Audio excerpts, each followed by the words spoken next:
Dear NYC government, we gotta talk about these speed cameras. Why do they cost $50 a flash? My insurance is $250 a month. That's like 20% of my insurance. That's like 17 subway rides. That's like 3 meals for the average person.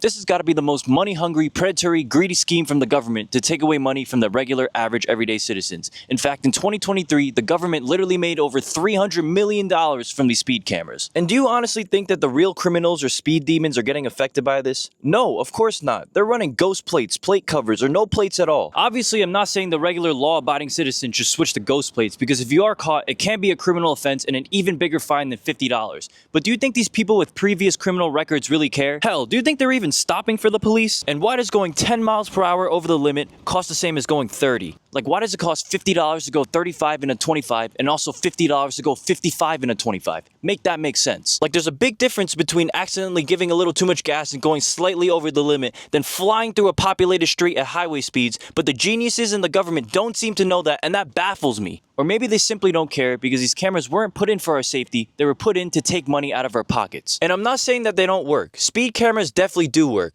They make people drive slower, and that makes it safer for pedestrians. But it's just the way that the government does it that makes them look so greedy. And I know a lot of people are going to say, well, why don't you just drive slower? And my argument to that is, we do drive slower because we don't want to collect these tickets. I'm talking about those times when you accidentally hit the gas a little too hard, hit 35 miles per hour, and bang, that's $50 down the drain. Don't act like that doesn't happen to you, because it happens to everybody. To resolve this current speed camera issue, I have a proposition to make. We should make tiered fines based on how much you were speeding. For example, 1 to 5 miles per hour over equals $10, 6 to 10 miles per hour over equals $20, 11 to 20 miles per hour over equals $50, and you get the gist. A car payment and insurance is already a lot of money, and adding a bunch of speed camera tickets is just cruel. And no one wants to ride the subway with a bunch of crackheads and crazy people when we literally have cars. Now you gotta eat cup ramen for 2 days just to alleviate your crying pockets. So to Eric Adams, or whoever's gonna be our next mayor, please take my proposition into consideration. I'm doing this for the average, everyday New Yorker. Stop screwing us over and go catch some actual criminals.